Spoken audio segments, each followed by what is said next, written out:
متولد 1358 هستم. از زمانی که به دنیا اومدم از 15-20 روز بعدش جنگ شروع شد، جنگ ایران و عراق.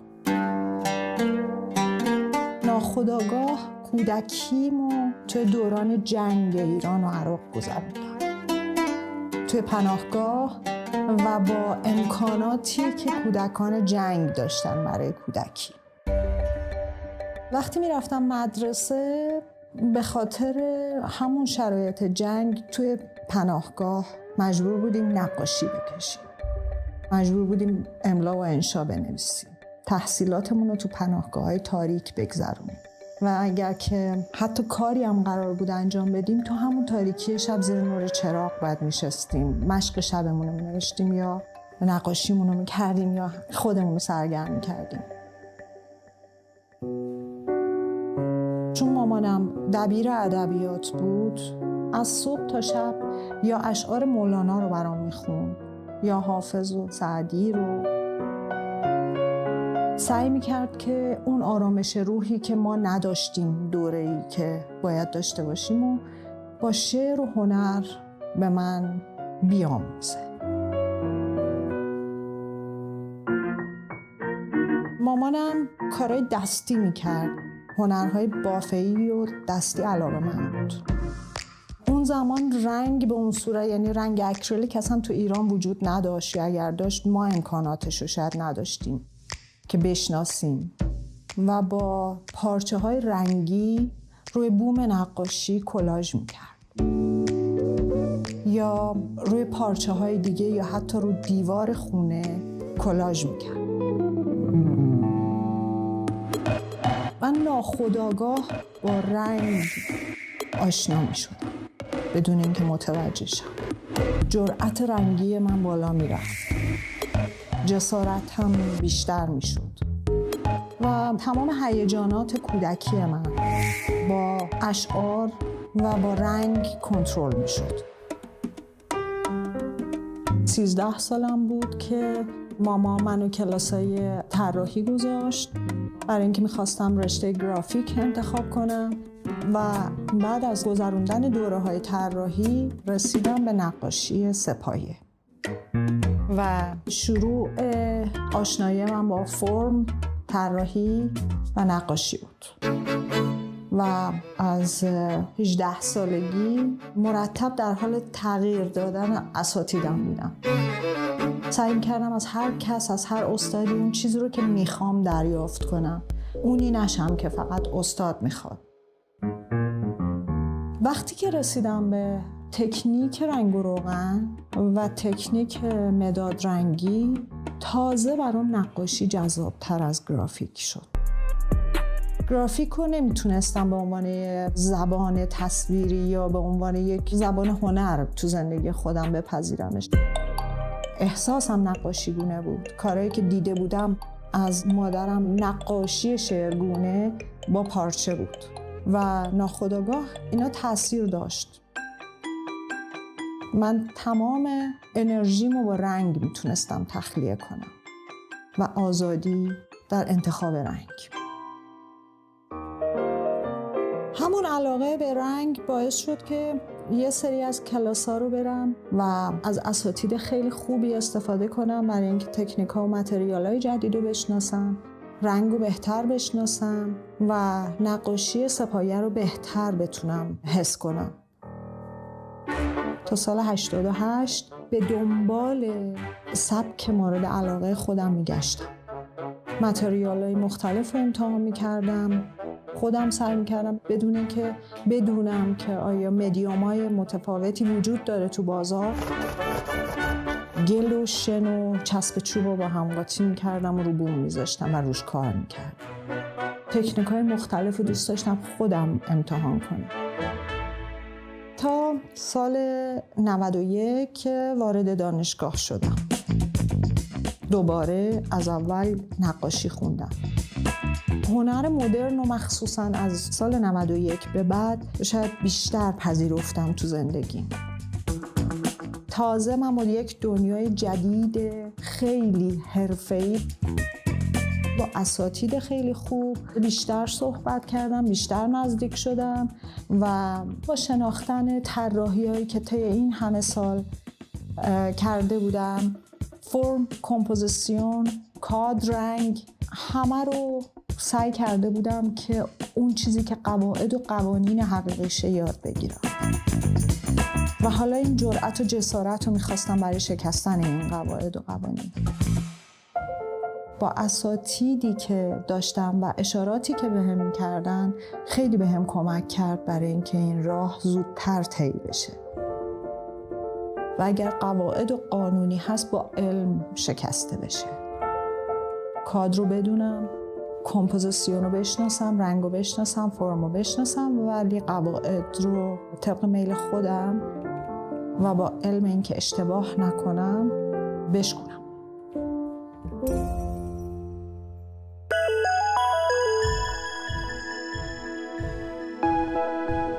آزادی در رنگ گذاشتن این امکانو به من داد که به هنر مدرن نزدیک بشم بدون چارچوبی. انتخاب رنگ مستقیما به حس و حال اون لحظه بستگی داره. اون لحظه حالم خوب باشه، حسم قشنگ باشه، رنگایی که انتخاب میکنم رنگای شارپ و شاداب. و وقتایی که حالم خوب نیست یا محیط اطراف روم تاثیر گذاشته یا اتفاقی باعث شده که نتونم راحت انتخاب رنگو داشته باشم، سعی میکنم با همون خاکستریایی که ممکنه توی وجودم باشه احساسمو بیان کنم. گاهی تیره است، گاهی روشن، گاهی خاکستریای رنگی و گاهی فقط سیاه و سفید.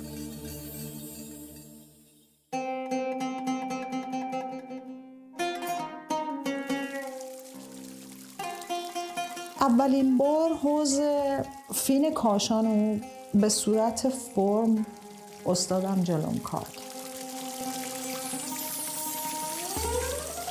خیلی راحت بهم گفت که دلیل نداره که تو حوضو حتما همون حوضی ببینی که همه دارن میبینن. میتونی فقط از یک فرم آجر کفپوشش یا یک رنگ آبی آسمونیش استفاده کنی و همون میگه من حوضم. کافیه که یک اشاره از رنگ حوض ایرانی توی کارت باشه.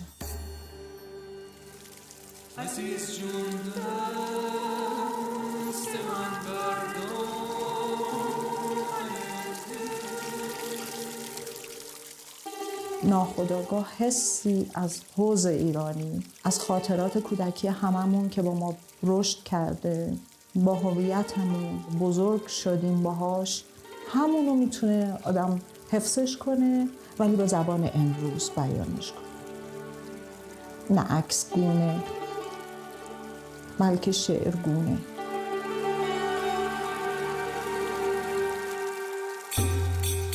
کدوم ایرانیه که نسبت به آبی فیروزه یا حوض قدیمی خونه مادر بزرگش هیچ احساسی نداشته باشه؟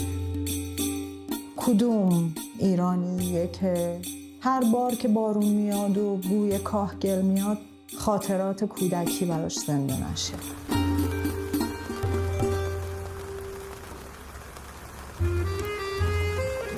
ما به لحاظ موقعیت جغرافیایی که هر کدومون توش به دنیا میایم، از اون آب و خاکی که رشد میکنیم توش تا آخر عمر با خودمون حملش میکنیم. سنتی که با ما به دنیا اومده و رشد کرده تا به امروز تأثیرگذارترین اتفاقات زندگی ما رو پیش بینی میکنه یا رقم میزنه.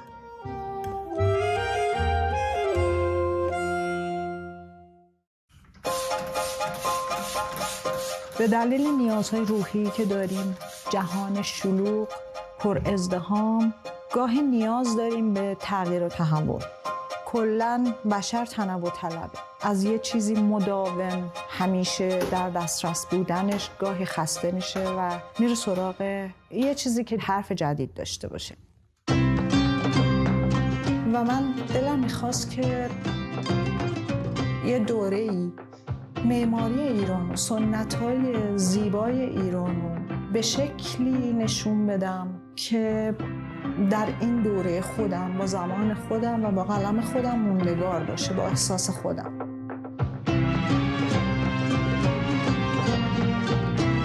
طی سفر به حاشیه کویر ایران، از نظر فرمی، فضای معماری خونه‌های کویری یا معماری بادگیرای کویر، آب‌انبارای کویری خیلی برام جذاب بود. از اونا عکاسی کردم.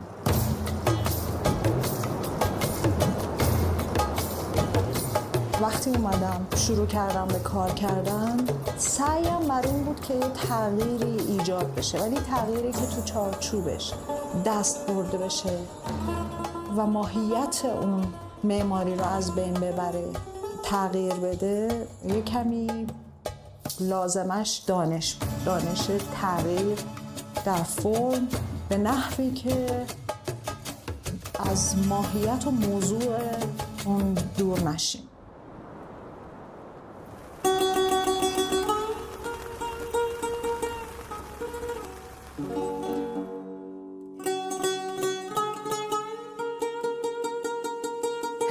هزار نقاش دیگه هستن که با انواع سبک‌ها دارن معماری ایرانو و سنت‌های ایرانو از 7 سین تا چهارشنبه سوری تا همه مراسمی که داشتیم و سنت‌ها رو حفظ کردن و نقاشی میکنن و فیلم میسازن و عکاسی میکنن و سعی بر حفظش کردن. و چی از این بهتر که هر هنرمندی با زبان خاص خودش بتونه گذشته رو به آینده وصل کنیم، جوری وصلش کنیم که برای آیندگان خوشایند باشه و نه غریبه، غیر قابل باور و پذیرش. توی همون دوره من یک کمی سعی کردم، حالا که به معماری ایران و دیوارهای ایرانی نزدیک میشم، کمی هم دیوارهایی رو ببینم که معمولاً به لحاظ فرمی، رنگی، زیبایی‌هایی روی اون اتفاق میفته و جذابیت‌هایی ممکنه وجود داشته باشه که هر کس اون رو نبینه یا بهش دقت نکنه. مثل یه دیوار رنگرزی قالی بافی که هر کسی ممکنه اونو خیلی بهش دقیق نشه، ولی همون رنگایی که داره از توی دیگ در میاد و آویزون میشه روی اون دیوار و همون شرشر رنگی که روی اون دیوار وجود داره و اون رنگا خشک میشه روی اون دیوار، همون نخ، همونا شاید اصلا معمولا دیده نشه ولی جذابیت‌های خاص خودش رو داره. من سعی کردم به اونجا نزدیک بشم، به چیزایی که اصلا معمولا دیده نمیشه یا دقت بهش نمیشه.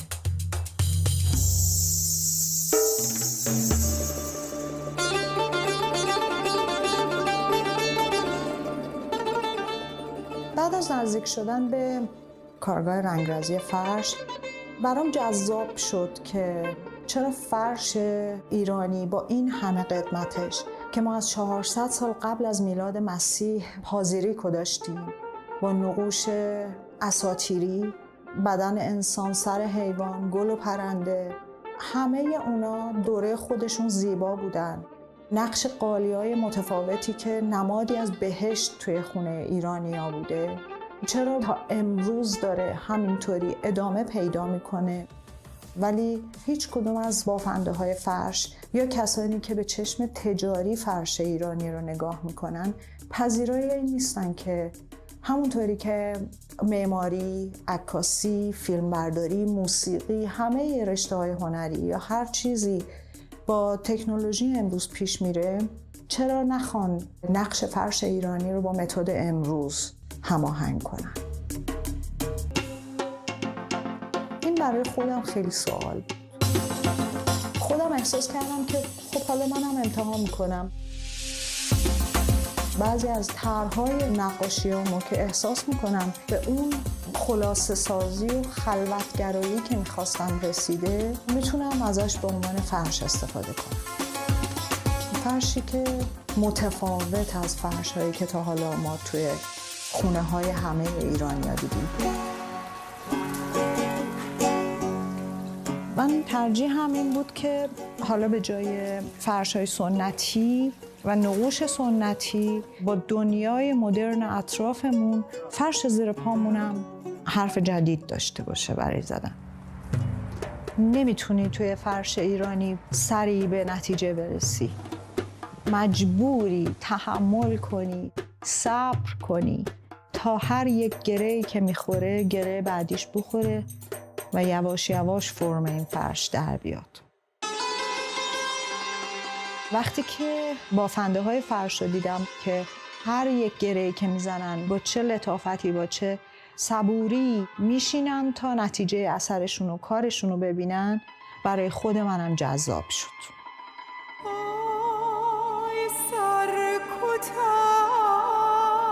احساسی که توی هر یک گره‌ای که از فرش ایرانی خورده میشه، احساس یک بانوی چیره دسته که شادی‌هاشو، غم‌هاشو توی گره تخلیه میکنه. مثل یک نقاشی که غم‌هاشو، شادی‌هاشو با قلمشو، رنگشو، بومشو، متریالش تخلیه میکنه.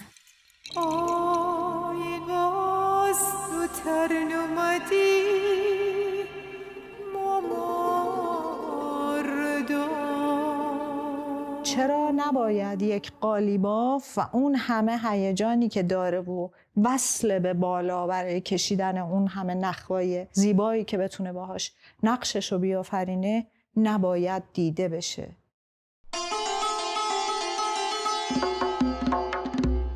من همونو با جسارتم اومدم نقاشی کردم و سعی کردم که همون قالیبافمون بخشی از فرشمون بشه. دوست داشتم که این نقاشی رو جز نقاشی که به دیوار زده میشه یا هم میشه نقاشی سه‌پایه، بتونم ازش به عنوان دکوراسیون داخلی و هنر کاربردی مخصوصا فرش استفاده بشه. و این پروسه زمانبر بود، از انتخاب نقاشی تا نقاشی رو تبدیل به نقشه فرش کردن و عبوری که قرار بود از نقشه فرش از نقاشی بکنه. قرار نبوده که عین نقاشی تکرار بشه رو فرش. حس و حال نقشه کش از روی نقاشی من عبور کنه، بشه نقشه فرش و بتونم در کنارش کدای رنگی جدید و جذابی به پالت رنگ فرش اضافه بشه. خب این خیلی کار سختی بود. وقتی از حالت کلیشه‌ای و همیشگی که داشته بافته می‌شده فرش بخواد خارج بشه، یه کار تیمیه و نیاز داره از بافندش که توانایی اینو داشته باشه که جز نقوش اسلیمی که داره استفاده میشه در نقش فرش ایران، از نقوش جدید بتونه استفاده کنه، بتونه بافندش احساس آرامش و راحتی با نقشه فرش داشته باشه و این ارتباط رو بتونه داشته باشه با رنگای جدیدی که شاید تا حالا در اختیارش نبوده. احساسم اینه که یعنی خواسته من از نسل قبل، الان و بعد اینه که کمی بیشتر به فرش ایرانی اهمیت داده بشه و از حالت سنتیش کمی باید عبور کرد. تمام این سالها ما از نقوش متفاوت و تاریخچه‌های مختلف فرش عبور کردیم تا به اینجا رسیدیم. اگر می‌خواستیم تصورمون بر این باشه که نقش فرش باید فقط یکی باشه، هنوز که هنوزه داشتیم نقوش هخامنشی رو کپی می‌کردیم بر فرش، نقوش اسلیمی رو کپی می‌کردیم و هیچ تغییری توش ایجاد نمی‌شد. با همون رنگای خیلی محدود داشتیم فرش رو ادامه میدادیم. ولی خب الان امکاناتش زیاد هست که گرافیستامون، نقاشامون، آرتیستای خوبمون بخشی از احساسشون رو به صورت نقشه فرش بتونن به نسل بعد ارائه بدن و شاید یه تغییر خوبی ایجاد بشه در انتخاب فرش.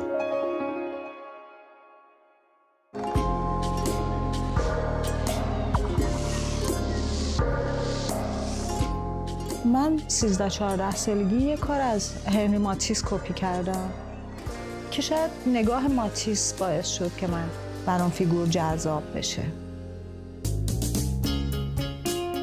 از اون زمان وقتی که هر آدمی وارد زندگی میشه و تأثیری که روم میذاره گاهی اوقات انقدر خوش رنگه و انقدر پررنگه و انقدر من هیجان اون احساس رو نسبت به اون آدم دوست داشتم که راهی جز بیان اون به صورت نقاشی ندارم.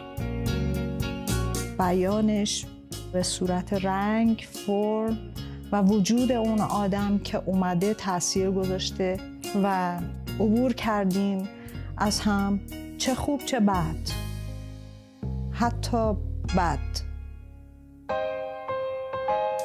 عبور کردن از مراحل مختلف نقاشی فیگور جزوشه و بستگی داره که فیگوراتیو بودن کار چقدر برای تو اهمیت داشته باشه و چقدر بهش بها بدی و بخوای نقشش کنی. این اهمیت و بها رو آدمان که به من نشون میدن در مورد خودشون که چقدر مؤثرن، چقدر زیبا میان، خوش رنگ میان، حتی گاهی اوقات بدرنگ میرن، ولی خب تأثیرشون توی زندگی روزمرم هست و خیلی وقتا نمایان روی بوم نقاشی. حالا اون آدم ممکنه آدم تنومندی باشه، ممکنه به لحاظ جسمی، روحی خیلی قوت و قدرتی باشه پشت من، عشقی که ممکن بوده وارد زندگیم بشه و انقدر خوش رنگ باشه که بخوام اون تصویر رو تا ابد حفظش کنم.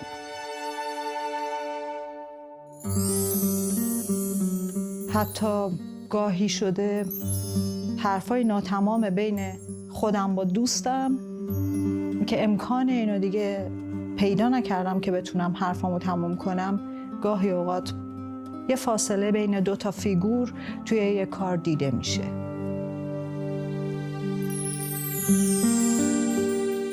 گاهی بعضیا میان یه تأثیر خیلی خوش رنگ، خیلی پررنگ میذارن و سریع عبور میکنن.